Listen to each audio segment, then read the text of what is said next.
Welcome to the Voices of War, a podcast with a simple vision to bring to life the true costs of war through the voices of those who've lived it. I'm your host Maz, and I hope you enjoy this episode.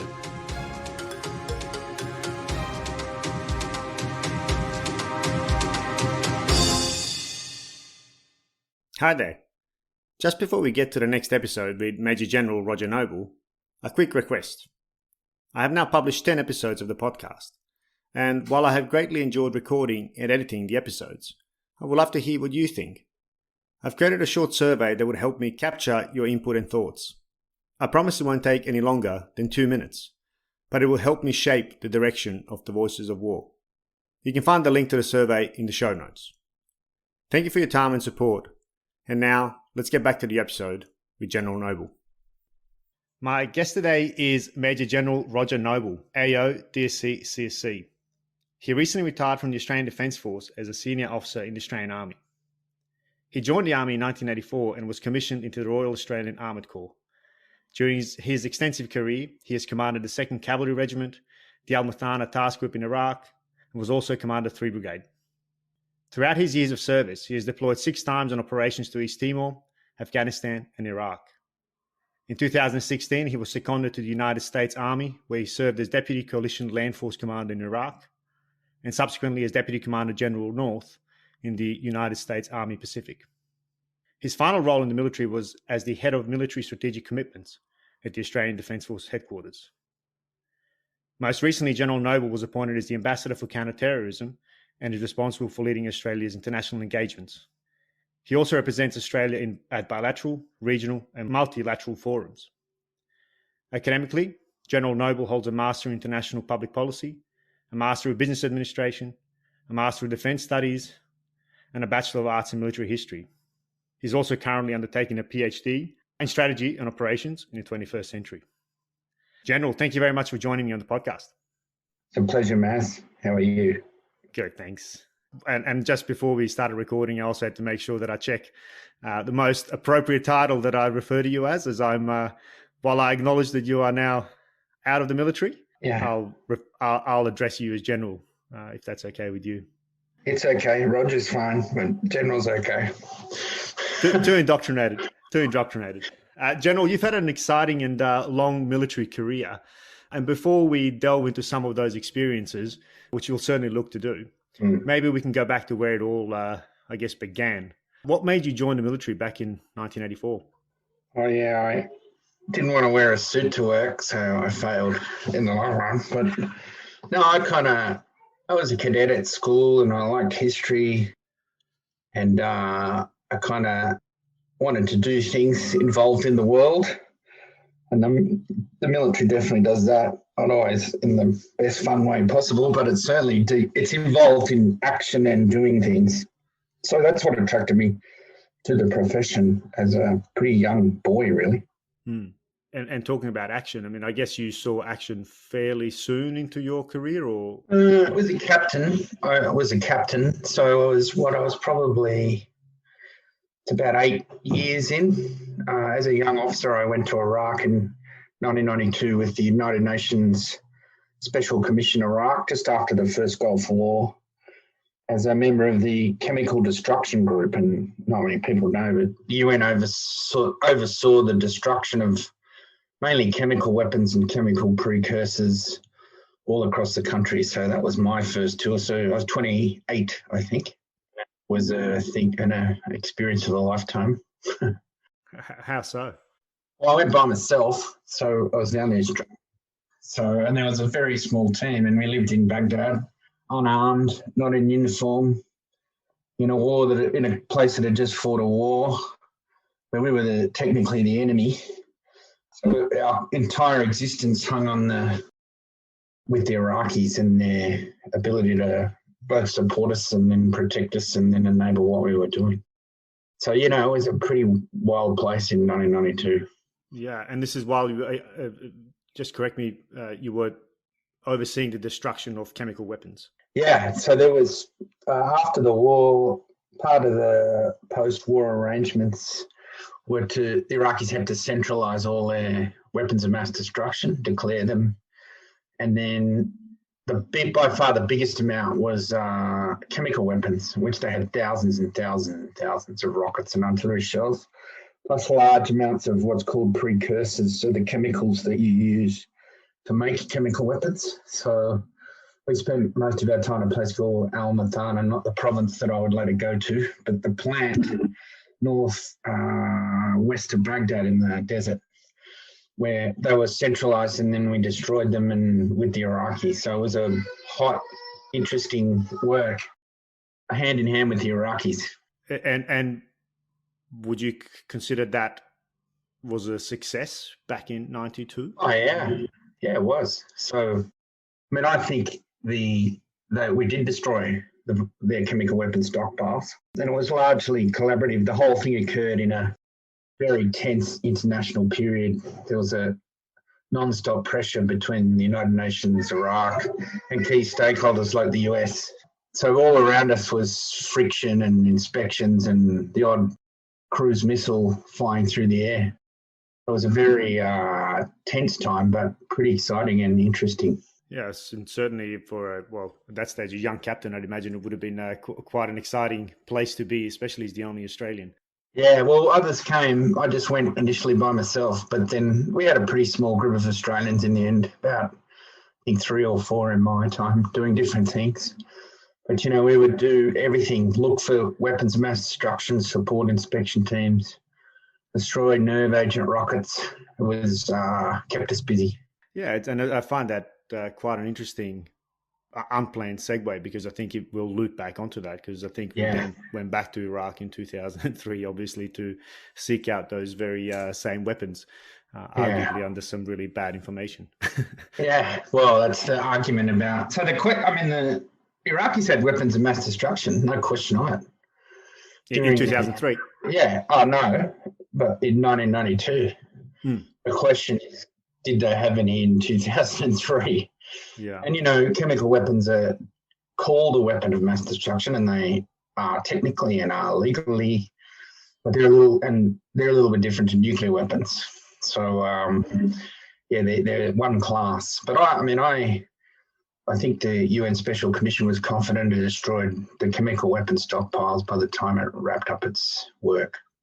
I mean, you went back to Iraq, and what was the next time you were? 05. 05. As a battle group, when I went back into southern Iraq after the invasion of 2003, Australia recommitted. We had some forces there at the beginning, special forces mainly, and we sent the battle group back in 05, and we were the first ones to go back in again.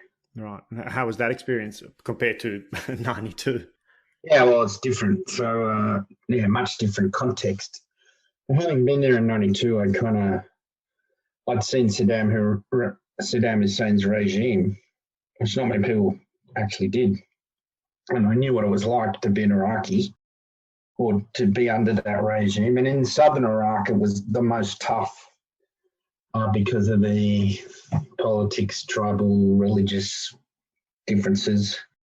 So I knew exactly how tough it could be to be an Iraqi under him, and then to go back in after his fall in that period was pretty chaotic, where they were rebuilding Iraq effectively and trying to stand up a government, which they hadn't. Even under him, it was very centralized and autocratic.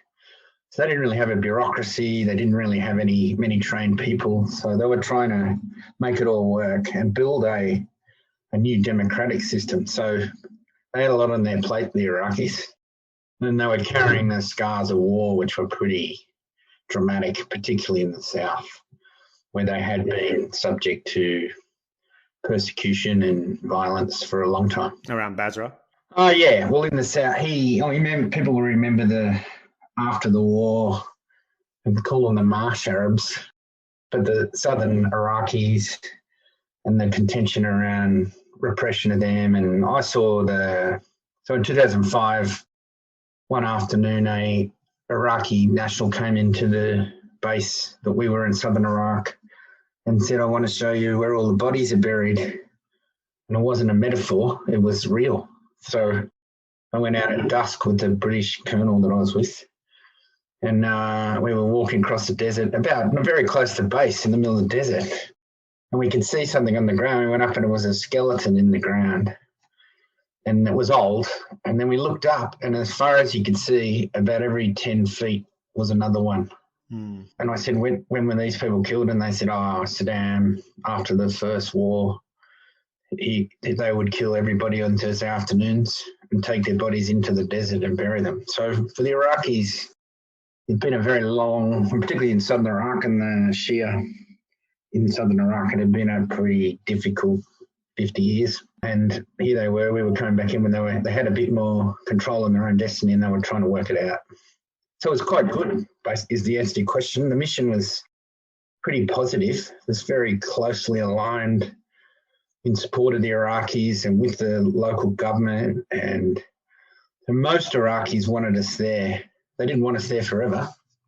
They didn't just want men with guns. They wanted more than that, like a engagement and future. But I was struck by how positive most normal everyday Iraqis were at having us there. And they kind of knew that Iraq's future was in their hands. So it was good to be part of that. And then, there's always adversaries and violence and people trying to undermine it, which we were focused on as well. I found interesting that you saw, as in your reflection on 92 to then 2005, you saw a life of an Iraqi under the Saddam regime, and then coming back in 2005 and seeing how that hope transpired within the Iraqi population. What's happened since? Because it's obviously no secret. Iraq is, and I was in Iraq in 2018 as a civilian, as a development consultant, and it was certainly not a place that one would call a military success by any stretch of the imagination, really. Yeah, well, see, I disagree, frankly. Mm-hmm. So, when I went back to Spain, the ISIL held 40% of Iraq. Most of Euphrates River Valley, West Ramadi, all the way down to just north of Baghdad, including their whole Fallujah and Mosul. And they're threatening Baghdad itself. So, in the space of a year, mainly the Iraqis, supported by the coalition, managed to turn that all around. It took them a while, but they evicted ISIS and retook their key cities like Mosul and Fallujah, and went a long way to reaffirming the Iraqi state. And you can't take that off them. That's a spectacular success, actually. Now, does that mean all the terrorists are gone or all the violent extremists are gone or the root causes are all dealt with? No. Those things go back a long, long way. And there are kind of grievances, tribal, cultural, religious, that are deep, and they're still there. So what you're seeing now is the Iraqis, through the government that they built in a pretty short space of time. Countries like Australia and the United States are centuries old, They've built their system since basically 2000 and I think the election when I was there, 2005. They've built a kind of democratic state and trying to piece together all the bits. So they get a lot of criticism, but I always look at them and go, you're pretty amazing, actually, that you hold it all together. Now, it's not Switzerland. I always used to say to them, I'd love to come back on a holiday because it's a fantastic place. I'd love to drive around Baghdad, check out all the history, and then go down the south and drive through the Old Testament, You can't do that yet, but I'm kind of hopeful that they'll get there eventually. We've got to cut them some slack because they've kind of come a long way really quickly under a lot of duress. And the other thing they don't get is credit for how much of that is up to them. Like the coalition can help, outsiders can help, and they're very important. Not just military help, but all the other kinds. But in the end, the Iraqis have to do it. So I give them a big tick and wish them all the best. And it's not all beer and Skittles. So they get hit by COVID too, you know what I mean? And they've got to deal with those ongoing issues of, grievance and social, cultural, religious angst, which are not easy and they're centuries old. Absolutely. And I'll maybe clarify what I meant. I was certainly talking about the coalition strategy and mission, first going into Afghanistan, then Iraq, then back Afghanistan, rather than the local Yeah, You know, right. the locals are, and again, I'll I'll just use some of my own anecdotes from the Bosnian War. The locals adapt Yeah, exceptionally quickly to yeah. they're used to that ecosystem and surviving arguably in an ecosystem, with all the foreign influence coming in. It was more perhaps poorly asked question referring to the Western involvement in our own planning strategy and how that then translated into, I guess, tactical Mm. decisions. Well, the big question is, you know, should they have gone in 2003? And I'm not going to answer that. I'll just say this: they did. Well, And you can't undo it. maybe I'll push you on that. Why is that? I mean, and conscious of your role, obviously, and now you're speaking as Mr. Oh, Noble. I'm not. Yeah, I'm not speaking for anyone but myself. So I'd make the observation that it's geopolitics. Countries act in their interest, and there was a pretty big coalition, not as big as other coalitions, but who made that decision for a variety of reasons to intervene. So I kind of go, the historians will write long books about it. And I think a Zhou Enlai apparently was asked by the French at some point, what do you think? Or somebody asked him, what do you think of the French Revolution in the 1970s? And he said, it's too soon to tell. So it's about when you measure things as well. So anyway, having said all that, which is people might think it's a cop-out, but, I'm a soldier. I was, who I am. And the ground reality is it happened. We were there. Most Iraqis wanted us there. Most of them.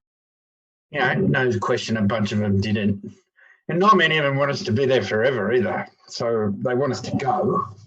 But the general man on the street, most streets, was kind of glad the coalition was there because it represented interest and commitment from the rest of the world. So I found at the micro level, particularly in the South, it was easy. It wasn't a struggle. You didn't feel out of place. You felt you had a place. And the good thing about the Iraqis is they'll always tell you, you don't have to wait around to be told. They'll explain to you like what they want you to do and not to. I call them the Australians in the Middle East because they're kind of pragmatic and got a good sense of humour, which you really need if you're an Iraqi. I just found them really easy to get on with. So on the micro level, I thought we were doing good work, helping them, doing what the majority wanted, helping them build their own country. And then, they had all the same basic premises we have. They wanted people to obey the law. We take that for granted in Australia, really. We all kind of do what we're told. They don't. So they were going through the dialogue about why you should obey the law, not just a given. And I used to participate in those discussions with lots of Iraqis. So it was a net positive thing. At a pretty grim time. 2005 was very difficult for the coalition. It was not going well up north in the Sunni Triangle. People were talking about leaving, and it was before the surge. But for us, my experience was remarkably positive. And when I went back in 2016, we were fighting up north. We went down south. I got messages from Iraqis from Muthanna. How you going? What's going on? So they remembered us well, and our contribution was respected. In fact, one day I was talking to an Iraqi on the side of the road in Muthanna as a lieutenant colonel, and he rings on the phone. He's talking in Arabic, and he goes, it's the Prime Minister. He wants to talk to you. So I'm talking to the Prime Minister of Iraq on the telephone on the side of the road. He starts giving me feedback on our performance. I said, how do I tell the chain to come on this one? That's Iraq. They all got 3 mobile phones and everybody talks to each other non-stop. So that's one way to get your deployment report, I guess. From the Prime Minister. But that's a really interesting point. And I think one that echoes something that you've been very vocal on, and that is this idea of understanding, a particular ecosystem. And by ecosystem, I mean the architecture of a place, whether that is the social links, whether that is the economic links that exist in the background, the political links that give a place color, where we'd like to present it as black and white. And I think you've been quite vocal about that, and also the cultural dynamics. And that's an interesting point. They all had 3 mobile phones. Yeah, it's not Australia. And if you're dumb enough to, and the West has a bit of a habit of doing it, turn up and think they're like us or they should be. So we're going to turn you into us. I mean, it's kind of, I would argue, the height of folly if to start like that. So we had 3 rules as a battle group, which you just reminded me of. They're pretty simple. One was be culturally aware, keep a low profile, stay in the corner of their eye. So I wanted them to know we were always there, we're always watching, we're always going to do what we need to do, but not in your face. Don't have to do that. It's your country. So, I actually, at the time, I met the enemy. They asked her to meet me, which was the enemy. One of the enemies was Jaish al-Mahdi, so the army of God, that translates it. But they were not the Al-Qaeda Sunni terrorist Zarqawi mob. In fact, they were enemies of them. They were southern nationalist Iraqi grouping who didn't want the coalition there. So different kind of enemy in their own ground, on their own place. And they said, we want to have a talk to you. So I went to see them in the Deputy Governor's office with the British.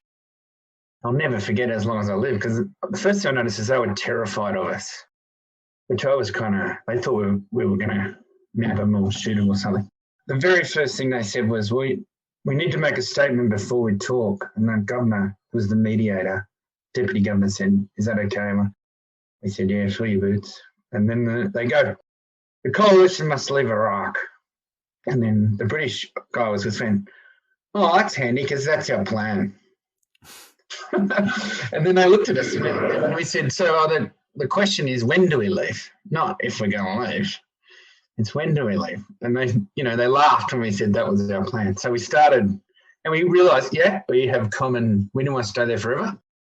But these are the conditions under which you'll accelerate our departure, which took us into a discussion about rule of law, the authority of the elected government, the use of violence. It was remarkably constructive. And then they were able to say to us, I said, one of the things that are really unhelpful that you think we shouldn't do, that we don't have to do. And they said to me, can you not drive armoured vehicles near the schools when the kids are at school? And I said, sure. Wouldn't do it in Australia. You know what I mean? So I said, sure, no worries. And I said, but if something happens in a school and, when we have to go there, we will. And they kind of went, yeah, all right. And I said, so nothing should happen in schools. That's where the kids are. And we all agreed that, sounds simple, right? We can agree to that. Now we watch the schools closely, make sure that, that's not a ruse for something else. But that was just a legitimate ask, I think, to this day. They were saying, stay away from the kids if you can. Totally reasonable. We didn't have to do that to achieve our mission. And it was a point of where we could agree with them, you know what I mean? So I think the lesson I took from was you got to know the enemy, and you're not necessarily going to talk to them all the time. You're not going to talk to Al-Qaeda probably. But if you can, and you can have a dialogue, and the better you understand them, the better your chances are that you'll do better against them because you'll understand them better. It's not rocket science. So I'm not a fan of the international school.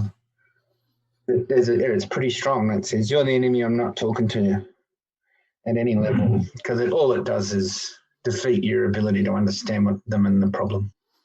So I think that goes tactical to strategic. Yeah, absolutely. And I think it also humanizes the enemy, even, quote unquote enemy, and humanizes and makes us realize that, hold on, they actually, they care about. I started to talk about them differently after I met them. I didn't use the word enemy so much because they weren't really our enemy.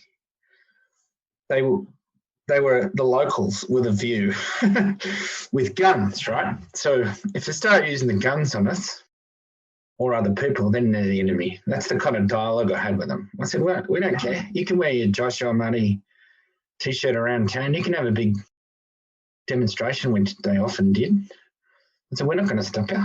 We don't. It's not our business. It's Iraq, But if you start shooting people or blowing things up, killing the police, or, well, we're going to come down on you like a ton of bricks.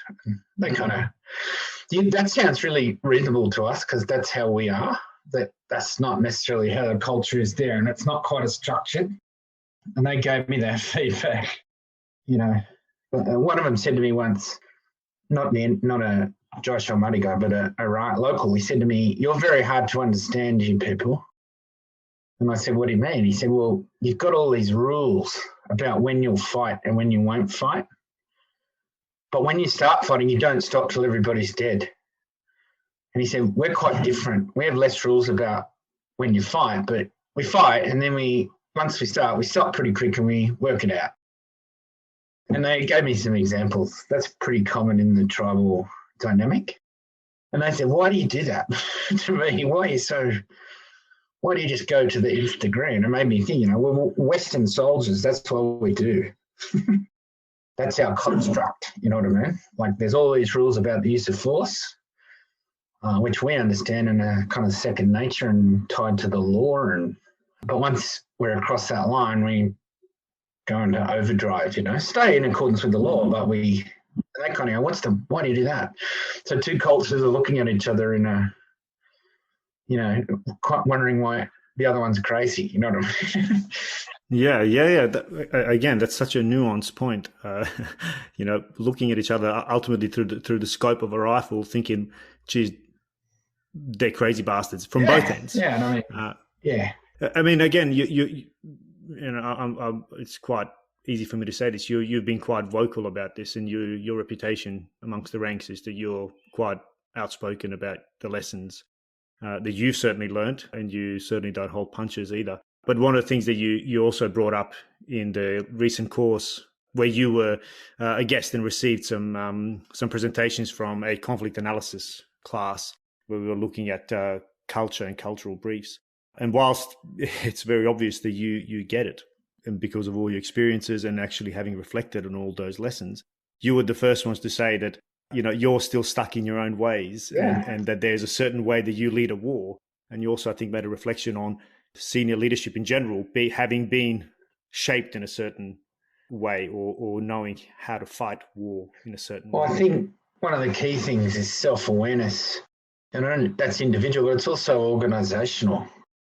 So, everyone talks about the coalition like it's a unified thing. It could be Afghanistan 2001 when I went, it was 51 countries, or 2012. So that's nothing much unified about that other than the badge on the door. So, you have to really look hard at the members of it, what their agendas are, what their culture is. And I mean, if you tell me a European NATO culture is the same as the US military culture, they're just not. Now, got a lot of things in common, but they ain't the same. So command and control orders, the way you do business, the command, staff, all those things are all different, and they're all different in each country. So when we were in 2016, when I went back as a deputy land force commander in Iraq, one of our lines of effort, we only had 3, one of them was maintain the coalition. So we spent a lot of time talking to the coalition and working out so that we never hit those points that sometimes arise where you get to a point of great angst because you haven't worked it out in advance.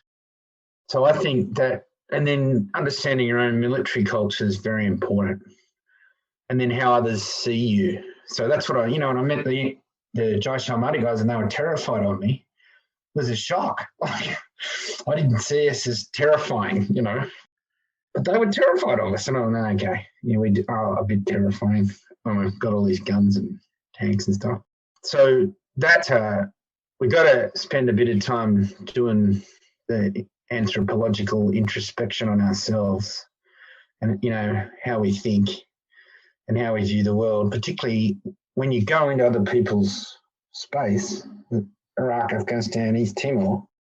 You can be the strongest nation on the planet. You can be the most powerful coalition in the world. If you're not self-aware and you're not connected with the people, you're probably not going to be successful in anything other than blowing stuff up and killing people. If that's what you're doing, then you might get away with it. But and few interventions or wars are about that.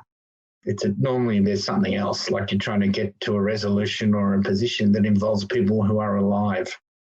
And so spending more and more time looking at them, and the more different they are, the more effort you need to put in. But I always say this as well, a lot of Australians say, we're the same as the Americans, We're not the same as the Americans. We got a lot in common. We speak the same language. We laugh at the same jokes. We watch their TV. They watch our movies. But we have different histories, different cultures, very, very different laws. And if you can sometimes fall afoul of those simplistic assumptions, we're the same as them. So even your closest friends, and I probably should say New Zealand's a good example too. Australians make the mistake of thinking New Zealand's just the 8th state or whatever. It is not. It is a very different country and culture and history. So even your friends who you think should be spending time on understanding them, and then not become complacent. I understood them. I worked with them 5 years ago. I know what's going on. So yeah, focus on that soft cultural, anthropological kind of worldview is, I think, an absolute must. And it applies in great power competition or counterinsurgency or, peacekeeping. It's important in all of them. Yeah, and I particularly like the point about self-awareness, because it suggests that we need to do an anthropological study of ourselves first before we actually look to understand others. Because I think you're making that very point, that we don't necessarily always reflect on our own, A, organizational culture, and B, our national culture that we carry. And if we don't necessarily reflect on our own, how can we be successful in understanding someone else, right? So I'll give you a practical, simple example. In 2012, I'm in somewhere in Afghanistan, Wardak, I think. And then there's some Afghan National Army base, and there's a bunch of US Army guys there. They're doing a fantastic job. We were talking, and and one of them goes, they just won't fight, They won't fight enough. They're not committed enough. And then, we train them and we give them out. And I said, okay. I said, what's the casualty evacuation system for the Afghan army here? And they all kind of, you get shot, you get put in the back of a ute, and you drive 6 hours south till you get to the hospital. That's the plan, right? And I said, okay, how do you reckon we'd go? What's our casualty evacuation plan? And sometimes it applied to the Afghans and sometimes it didn't. So, we get a helicopter and we're in a first world hospital, best hospitals you can be in less than an hour, almost invariably, often way, way less.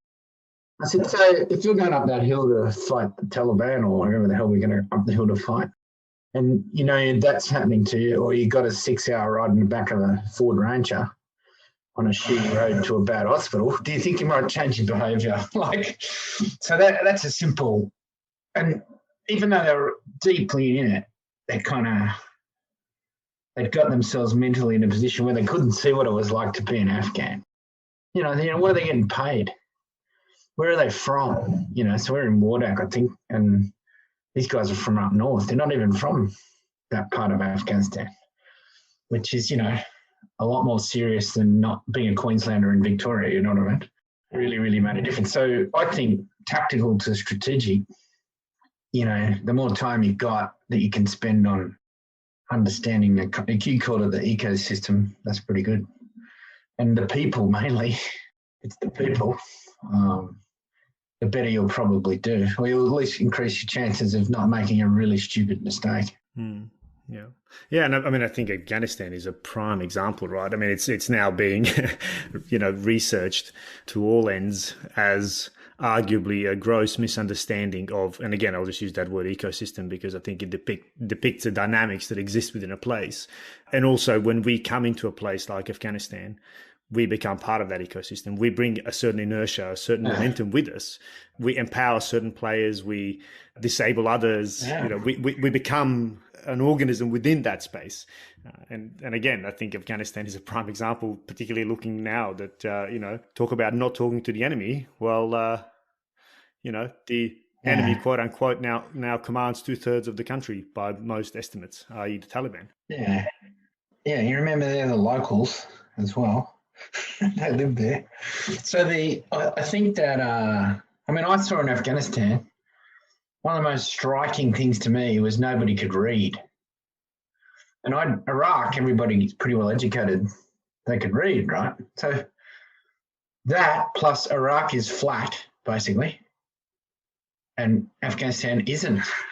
Those two differences fundamentally change everything. So the mountains of Afghanistan, which look spectacular from a distance and really steep up close, combined with the fact that nobody can read, makes communication and understanding amongst the Afghans themselves really difficult. So here's a simple, what does that mean? Well, that means in a place like Afghanistan, the radio is really important. So if you're going to pass a message, you do it on the radio. In Iraq, you can drop a leaflet, you can publish things, they use TV a lot more because the infrastructure is flat country and they're good TV, good reception. So, something as simple as those two things have such a profound, I get quite annoyed when I hear people compare the two wars because they're just totally different. They've got things in common and they were connected not because they're alike, but because the people fighting both wars were the same group of people. The coalition, we were going to Iraq and Afghanistan, like the Americans, like everybody else. So they're connected and they've got similarities, but the two places are totally different. So it takes a bit of effort to, every time a rotation of troops goes somewhere, they shouldn't have to learn that. They should be going in front end loaded. How do we do that? You've got to front end load it into the force. We try to do that. I think probably the other big mistake is we don't go long enough. So, Australia was doing 6 months rotations, which that's the long ones. Some of the services were doing shorter. I don't know how you kind of learn anything in 6 months. Like it depends on your job. I think the commanders and the key intelligence officers and the kind of civil military guys, you got to be going for a long time is what I would be doing. Having a more of a posting mindset rather than a deployment mindset. And the Americans do it with their scene rosters. So you'll see commander on ISAF do 3 years, maybe longer. Same in Iraq. But, these 6 month cycles makes it really tough. The US Army at the height of the Afghan thing, so the Iraq surge, I think they're doing 15 months. So pretty tough, 15 months. And then I think by the time I went back in 2016, they were still doing 9 with no leave. So that constant cycle where you're not, as much as you're involved and it could be life and death for you, you don't live there. And you're just getting through to the, can I get to my 6 month mark or whatever? That changes your mindset and your commitment and your understanding. So there's something to think about, length of tours and then the kind of preparation force package, which we did, and we did reasonably well. But I think for key leaders, we could probably do it a bit deeper and a bit better. And then source experts who know the place back to front and send them in as well if they'll go. So, anyway, that's just some thoughts. Yeah. No, that's again really, really interesting. I mean, how well understood do you think that problem is at the senior kind of levels, defense? I think it's very much experience based, and it's pretty hard if you're flying a jet fighter out of a third country in the middle of the night, dropping bombs, to understand why you need any kind of cultural awareness. And it's not key to your success because it's just the nature of the job, Or if you're a ship in the Gulf, you might need it for boarding dhows or whatever. But if you haven't done it and you haven't seen it, you might think, why do I waste my time doing all that soft stuff? When in fact it's critical. So a very senior American Special Forces officer got a job I'd known him one of the tours, and I saw him back again. He had a senior job, and he said to me quietly one day, he said, everybody comes up and asks me about Afghanistan and Afghans. And he said, this is the first road tour I've ever had in Afghanistan where I just wasn't getting out of a helicopter in the middle of the night and shooting at things. So now I'm talking to them. And he said, he'd done, I think, 7 tours, but his actual interaction because of his job with normal Afghans in normal circumstances was very low. It was coming out of a helicopter in the dark. So he had the self-awareness and the smarts to know that. So it's very much, I think, based on personal experience. And then armies, I think, have a natural, they kind of work it out quickly because young officers and soldiers work it out real quick. The better you know the people you're walking around, the better chance you'll have of surviving the day and getting the job done. You know what I mean? But if you haven't done it and you haven't really seen it, it becomes an intellectual thing, and most people agree. But then in all the competing things that you need to do, it might not be as important as what someone like me might think it is, you know what I mean? So I think it's patchy, although in our doctrine we do say it, and we've got plenty of experience of it, but going back a long, long time. So we're reasonable. I would think we could be better. We should probably prioritise it a bit more institutionally would be my answer. Yeah, and I guess also the fact that we're training for the fight, right? We're training soldiers and officers for the fight. It's almost a talk about a 3-block war. I mean, this is to the nth degree, right? Yeah. Well, there's no shortage of stuff to do. Mm. So you got to be able to fire weapons and operate your systems and fly the plane, and it's professional soldiering now. And I'm in the Army, Navy, Air Force. Is a full-time professional business, complex systems. So finding time to do everything is, like everything, probably impossible. But I think it pays you back in spades if you do understand the environment and you do understand who you're fighting and you do understand what you call the ecosystem, or at least part of the force does, in excruciating detail. The better you'll be. I mean, the number of times in Afghanistan something happened, and I used to carry the book around, The Bear Came Over the Mountain, which was the Russian POR for Afghanistan, post-operational report in English translation. And I just open it and find they did exactly the same thing to the Russians, and nobody in the intelligence staff had read the book or bothered to, Bagram rockets. Oh.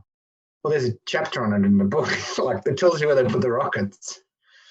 The first big fight at the beginning was, not one of the first big fights, was the Battle of Anaconda in 2002, and they shot down 2, I think they were Ranger CH-47, and we lost some US SEALs right up high in the Shah Wali Kot, and SAS were there and played a very important role protecting the Rangers who were shot down.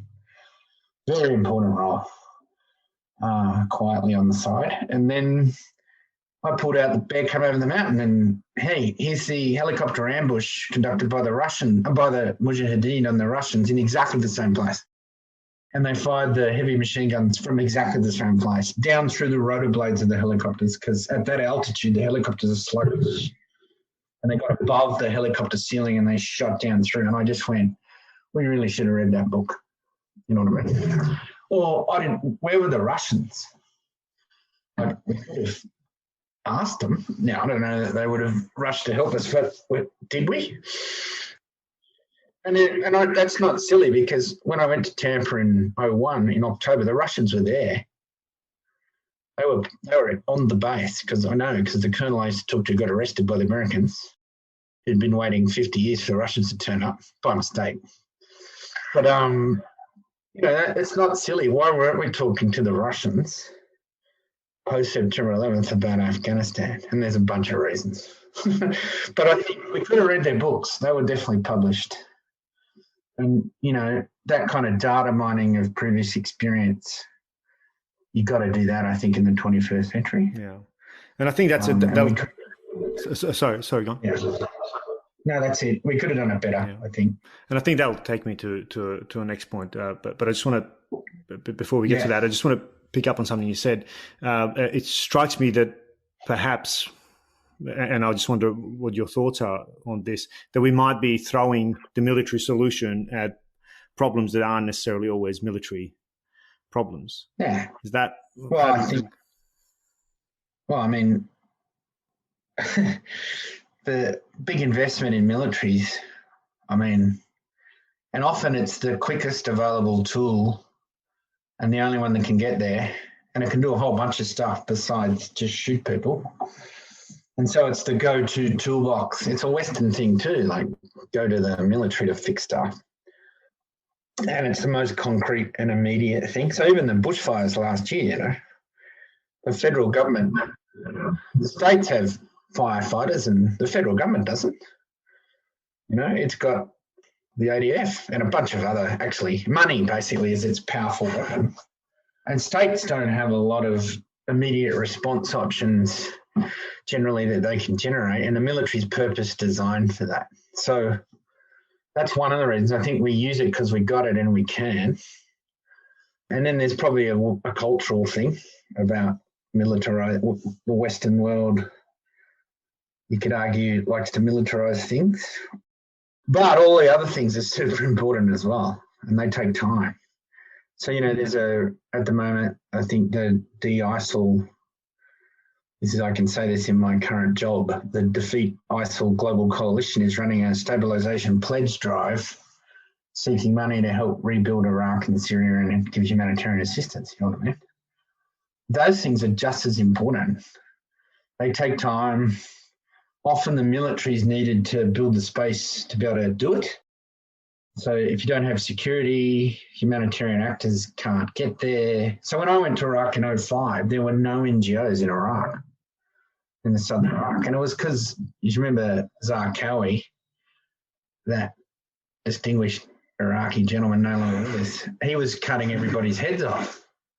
So the you went there and it was devoid of, you would normally expect to see NGOs helping in the local community, filling the gaps while everything's in crisis.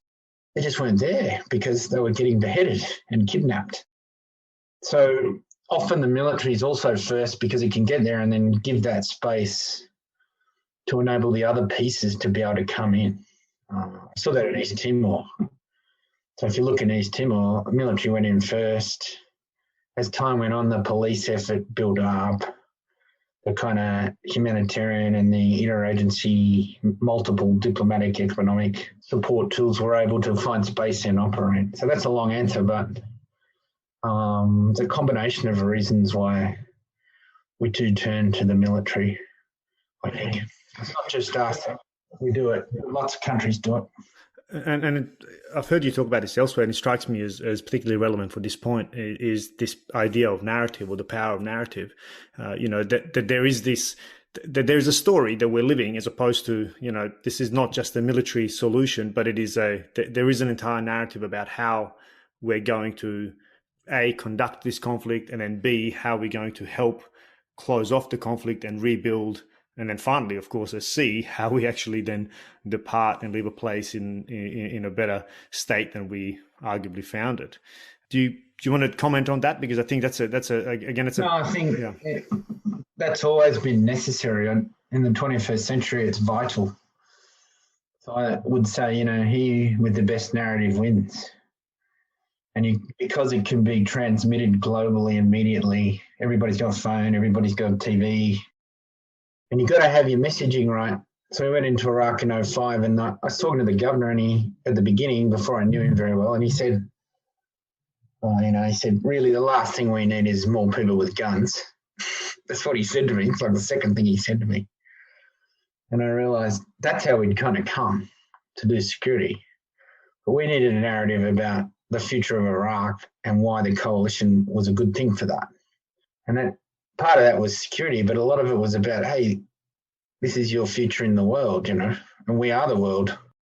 So that's compelling, and then they want to talk about Australia, not the Australian Army. They want to talk about Australia, and they're all So it was heavily agricultural, right? So dry land farming, irrigation, all the things that are big in Australia, we know a lot about. And they knew we knew a lot about. They were asking me about me. I don't know about dry land farming. I was able to go to the embassy and say, hey, these are the things they're interested in. So one of the things was, believe it or not, chickens and immunisation of chickens against chicken disease. I can't remember which ones. And they were really struggling with it. And we, with a small amount of money, we were able to get veterinary expertise and immunisation for hardly any money that they just thought was the bee's knees. And they were like very thankful for it. And then, then you can put up with the guys with guns, because we're not just here out of our selfish national interest, when we are, but we're also here because we do think you're worthwhile, and we do want you to do well, and we do want this country to go ahead, and we're risking a lot to do it. So the narrative has got to be thought through, and it's got to be, different audiences need a different narrative.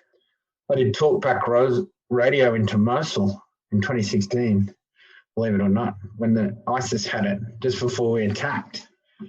So I went up to Erbil and just did talkback radio. People were ringing me up from Mosul with me and the Iraqi army, just asking us questions, And so we had to have the questions were, are you going to win? When are you coming? What should we do? All the obvious things you would ask if you're about to get attacked, And we had to have a really clear message, because we would explain to them what was going to happen and why, but we know the ISIL's listening. We had a pretty clear message for them. And you got to craft that. It's got to be, here's the thing, it's got to be coherent and true. If you want it to be compelling, it's got to be true. So this is not deception. Deception can be part of something, but your core narrative about what you're doing in the 21st century, where it's spread instantly, is really important. And if you can't articulate one yourself, you've probably got a problem, because you may not clearly understand what you're doing there and why, and the ecosystem that you're operating in. So a better narrative is, and the more resonant is probably telling you how well that actor understands the situation they're in. And their role within it. And I find it interesting, you've now referred to it 3 times as, in the 21st century, which talks very much to perhaps a change in contemporary conflict. And this is something, again, I've heard you talk about elsewhere. But what is the contemporary conflict or war look like in your view? Or what makes it different to, days gone by? Well, I think it's in more domains. Well, what's different is space, for a start. That's the domain that wasn't there for most of history. Can't talk much about it, but that makes it a global, ubiquitous environment that has direct impacts on the ground.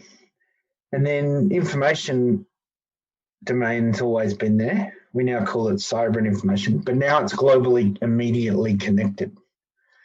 So, in the First World War, the army went to Gallipoli, and then a month later in the newspaper, they published the casualty lists, and you read the paper and you found out somebody was dead, right?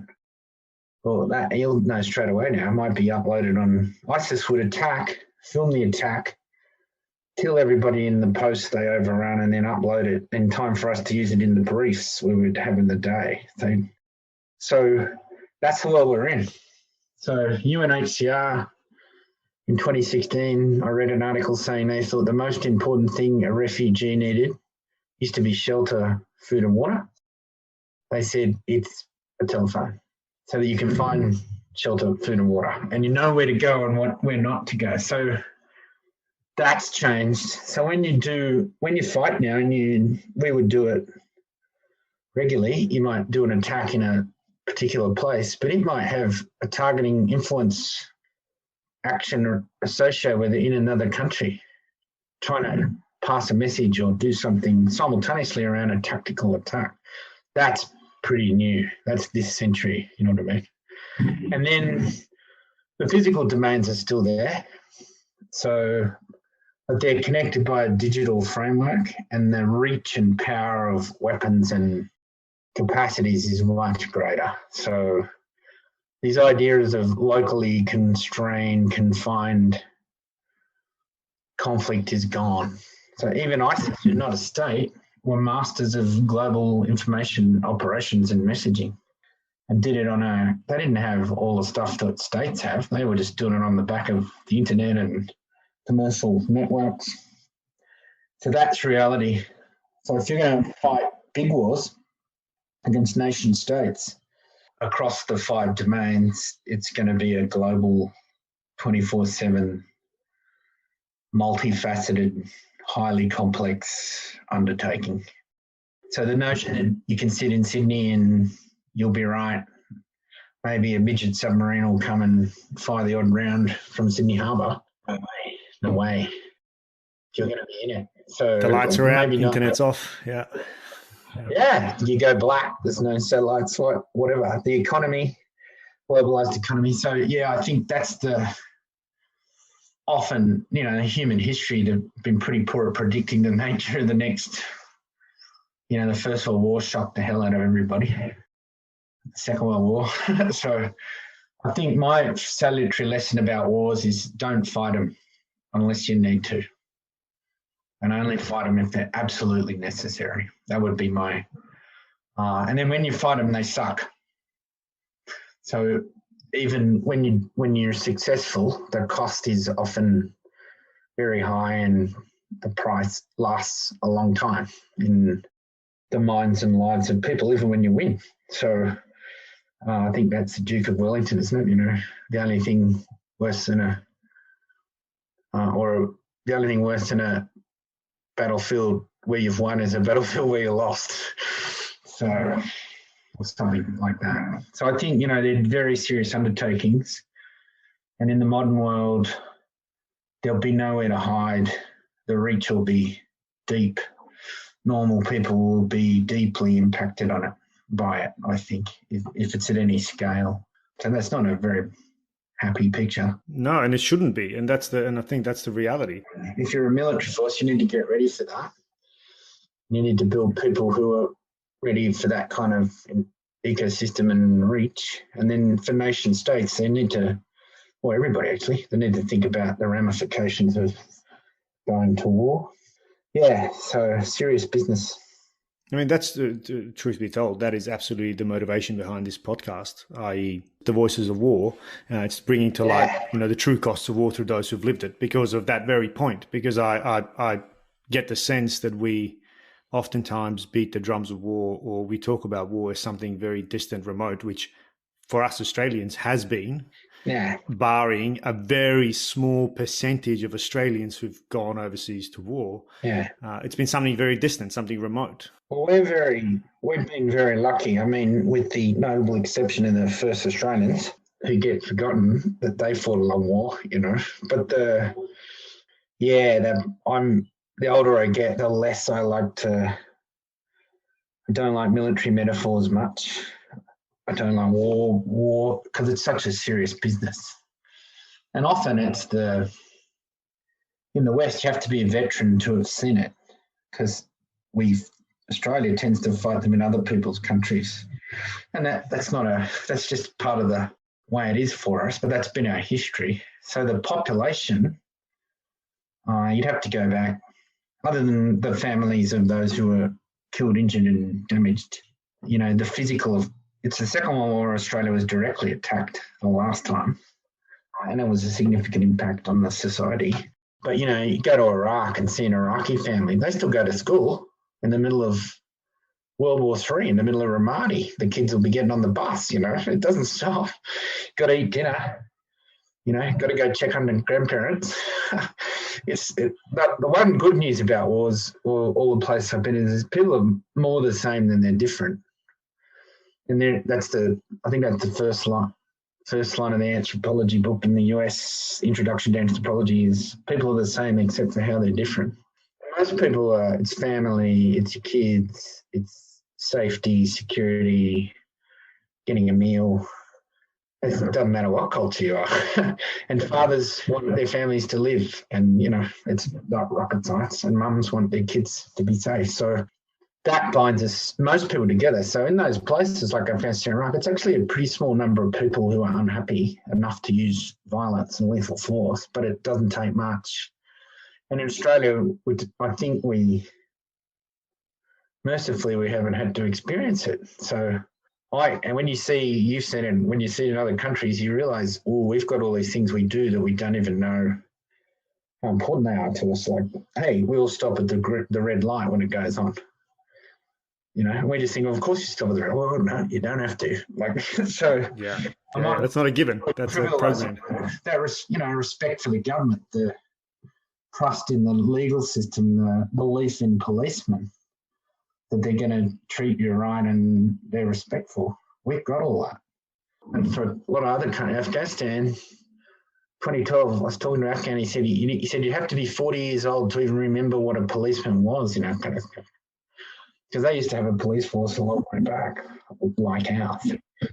So we take it for granted. The police, they're the good guys who go to the footy and enforce the law and are accountable and put the baddies in jail. Not so much in other countries. Anyway, that's why Australia is such a good place. But it's also, we've got to just be careful that we understand it's not like that for everybody else, and it's a real treasure that you want to protect and respect. You know what I mean? Yeah, and the freedoms we enjoy are very rare, globally speaking. This is not the status quo for most of the world. That, broadly speaking, the rich Western economies enjoy. But you reminded me of a quote of a former colleague of mine when you're talking about this, recognizing how similar we are. And the quote was, "Cultures do not meet, people do." Yeah, that's and right. I think that's so spot on, because it reflects exactly what you just said, right? When you peel back these. And I view culture as almost a software, as a program that is your program that you're running in, or a cultural program that's installed. But when you peel back beyond that, it is all those things, family, caring about your children, getting your food on the table, whether we want to talk about Maslow or not, which often is brought into this. But, that is so spot on. I think it's a really, really important insight. I went to this dinner in an Iraqi house in southern Iraq. They invited me to dinner. So I drove around there in my armoured fighting vehicle and park at the front. Put my gun down, go inside. So I'm in there, and it's the father and the sons. They're all sitting around the table, and then there's the kitchen's next door, but there's a sliding door you open with. They push the food out, and you take it. That was the women. They were in the kitchen because they didn't eat at the table, right? And I'm sitting there going, "Oh, I don't think that'd happen at home." And I'm thinking, that's so different. Anyway, at the end, the head of the household said, "Can my wife come out and talk to you?" And I said, "Yeah, of course." Anyway, she came out. She sat down, and she was the boss of that house. It wasn't any different. That's just the way the rule was. And she just sat down and started grilling me about what the coalition was doing, and he was going, "Yeah." Like, it was both the same. It was unbelievable. But at first glance, you go, this is totally different. And the women are made to cook dinner out the back and don't have a say. And it's just a different framework with the same dynamics going on. With the same animal, with the same urges, desires, drivers in a different environment. I remember she was super informed. She knew everything that was going on and was grilling me about this and that. So, you're forever surprised by how similar people actually are. Even when, you don't live in the same place and you don't speak the same language and you've got a different religion, and actually it's still like my mum. Yeah. I mean, I think if we cared to actually unpack that more broadly speaking, I think we'd be probably expending a whole lot less money on weapons as opposed to sharing meals, and I think that's a reality. Yeah, I think the problem is what I said. It doesn't take many people to blow things apart. There's and then I've met people and seen people who there really is no talking to them. It's intractable, two completely different views, and they're going to kill you, and you're going to have to kill them. ISIL's kind of in that space. The behaviour that I saw just beggars belief. Now there's a lot of people involved in the enterprise who are probably not like that, but some of the core actors so fully committed to it. So there is that bunch of intractable, where the different worldviews come head to head. And then that's when, the use of force and the law and got to have a framework around it, because unfortunately it has to happen, I think. Do you think we could have prevented that had we, played our cards in a different way in Iraq and Afghanistan? And I know it's a big question, but I think, I don't know. I mean, the ISIL thing took everyone by surprise. Part of it was a modernized version of old ideas, and then using the modern world. So they did basically a global information campaign and recruited fighters from everywhere using the internet and branding, the big black flag in the back of the ute. They used to play that video all the time when they hadn't had a ute driving around Iraq for a year and a half. If you did, you'd be gone. That was still their brand, and it resonated globally. So I think, predicting what's going to happen next. So the solution is you just got to constantly watch it and then do everything you can to defeat the spread of violent extremism. And again, it's a narrative fight. Why am I better off being an Iraqi citizen supporting the government than becoming a ISIS guy and back in now a lot of us go, I can't understand why they would do that. Well, they've got grievances. They've got long-seated, they don't trust the government maybe. They're influenced by culture and people and tribes and location. So I don't think the bad news is very hard to kill an ideology or an idea, but you got to keep the counter narrative up against it. You know what I mean? So you just got to keep going and do everything you can. Generational. I mean, I look at Northern Ireland and I go, there's an example of when I was a kid, everyone said that'll never get better. You know what I mean? Can't. Too long, centuries. Well, look at them now. It's not perfect, but it ain't 1975. And that's down to the Irish, as in both sides of the border. They've done it. They found a way to take a lot of the worst of it away. Now, are those ideas all still there? Yep. Are there people who still, on all the various sides, hold the centuries-old views? Yep. But somehow they've managed to kind of make it better. So I'm not a believer in it can't ever be fixed.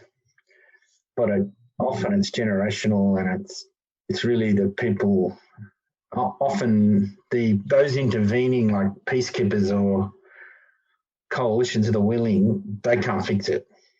It's the locals are going to fix it or not.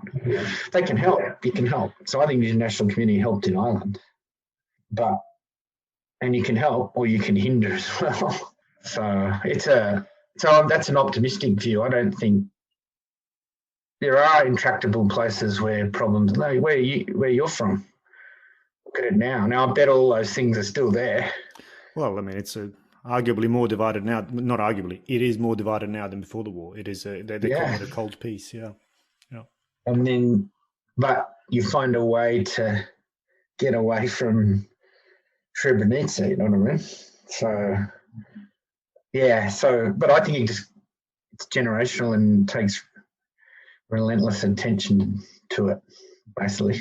Yeah, and the idea of narrative, I think, is so powerful. Again, I mean, we're seeing it also potentially, work in reverse. US is an example now when it is first time appearing in global analyses as a potential place of conflict, of civil war, where it's kind of going backwards, and it's all about those narratives, right? It is about the far left and the far right narratives. Call them ideologies because they ultimately fit that definition quite easily. They may not be extremist, Islamic, etc., but the right-wing extremist or even the far left extremist ideologies, they are again dismantling some of those institutions, or have attempted to dismantle some of those institutions. So we can also go backwards, and I think that's another important point about not resting on our laurels, arguably, as the West, and needing to protect it again. Yeah, I mean, Americans are our great friends, but it ain't simple, and their history is their history is their history. You know, they fought a civil war. I think they had 600,000 people killed in it. They fought a revolution to come into being. You know, they had slavery. They've got a fraught environment. So I think it generally defies simple derivation, but yeah, you're dead right. Like, look at the rise, the impact of the internet and spreading information and misinformation. So that's a big change. And if you go back and study the history of the book, so when the book first came out in printing presses, before the Civil War, I remember they were forever throwing the printing press where Abe Lincoln was from, Illinois, in the river, because it was printing presses how you got information out, you know what I mean? So at the front of a book, when you open the front of a book, you'll see where it's printed, who printed it. That all came about trying to verify the legitimacy of the information. A pamphlet printed by underground printers saying whatever. So that nothing's new, but in the 21st century, you can be sitting in Australia and you can get stuff from the United States. And it'll find you. Your phone will buzz. It'll find you. You don't even have to look for it. Yeah. No, that's right. So that we live in an age where, you know, the spread of information and misinformation and access to it makes all of it, I think, clear narratives more important than ever. And then the relentless, you can't rest on your laurels, like US, amazing democracy, you know. They don't, to be fair to them, they don't rest on their laurels. So it's a constant argument about the republic and the freedom and the law, and that's what's, I mean, they're a great democracy. And but don't come easy. Didn't come easy. Americans, part of their psyche is we made this thing. It wasn't given to us. That, you know, I think the founding fathers said it'll be, what's the line? It'll be a good republic if you can keep it. As one of the founding fathers said that. So like the notion you're always... Yeah, you've got to nurture it. Yeah. Yeah, and it's not just the Americans, it's us too. We've got to make sure our country stays, and that's, you can't be mandated. It's by everybody agrees, basically.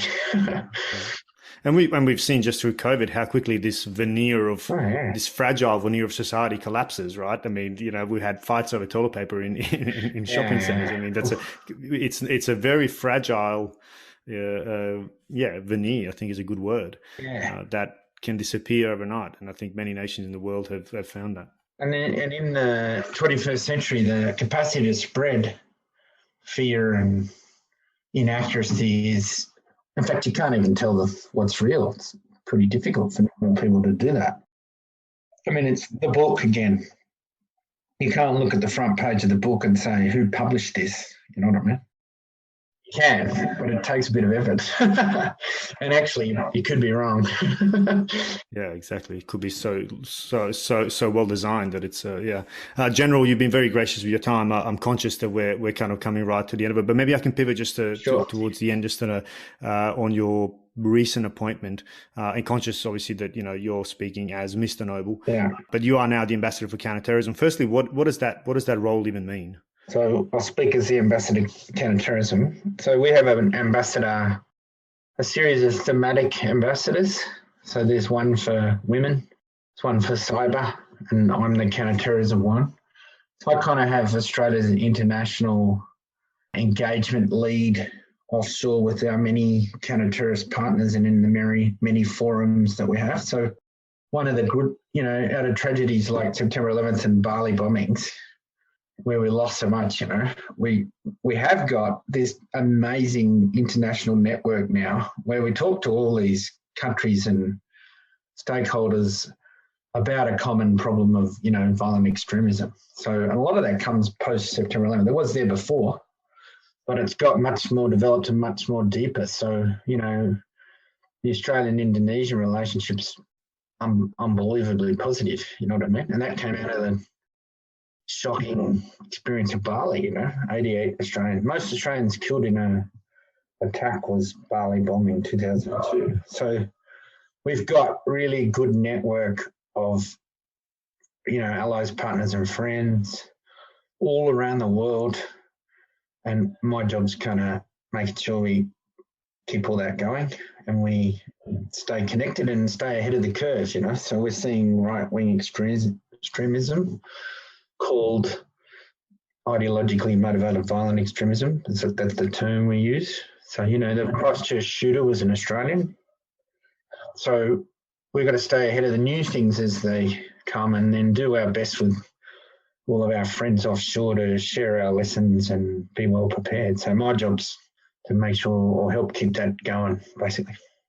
Yeah, and I guess that Christchurch example was, I think the first time we also saw it being broadcast live on Facebook, which I think is a whole new... It's that connectivity thing in the 21st century. And that has spurned there's a thing called the Christchurch Call, which is, led by the Prime Minister of New Zealand and lots of countries involved. It's on very soon again. And it's about countering violent extremism online and what we can do to make sure that behaviour can't occur and is stopped and best case prevented from ever happening. So that's what I meant by adapting. So, we can't, the terrorism of the 1980s in Australia was a kind of ethno-nationalist imported from Europe thing. Well, now we've got lots of them, but we now got to deal with the internet and online radicalisation and the digital world. So bad news is it's a never-ending challenge. I think it's persistent. But the good news is we've got lots of friends around the world who are really committed to working with us to keep us and them safe. General, I won't push you on that role much longer, but I do have to ask you one question that I'll be chastised by a number of people who I've mentioned I'll be interviewing you if I don't ask. What happened to your third star?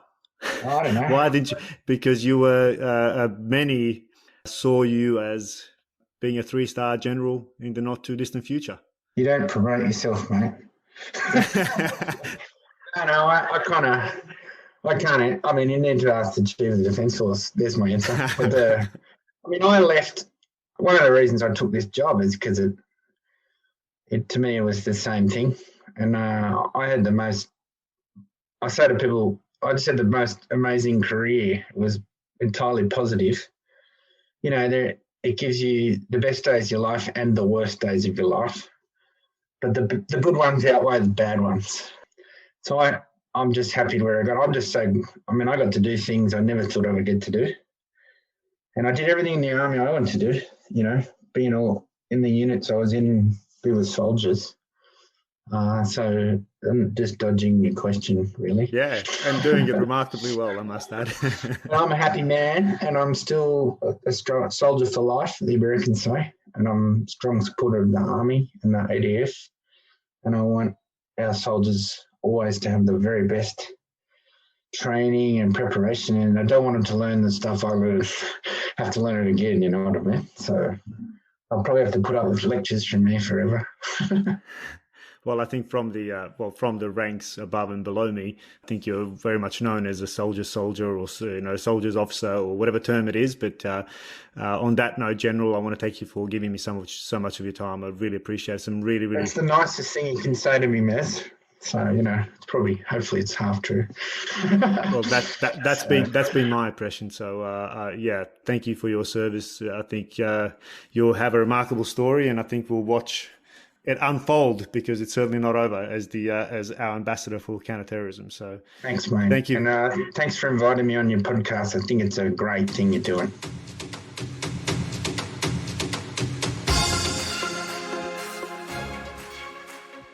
Thanks for listening to another episode of The Voices of War. Just a quick reminder to complete the survey. It will take you only 2 minutes, and you can find the link in the show notes. Thank you.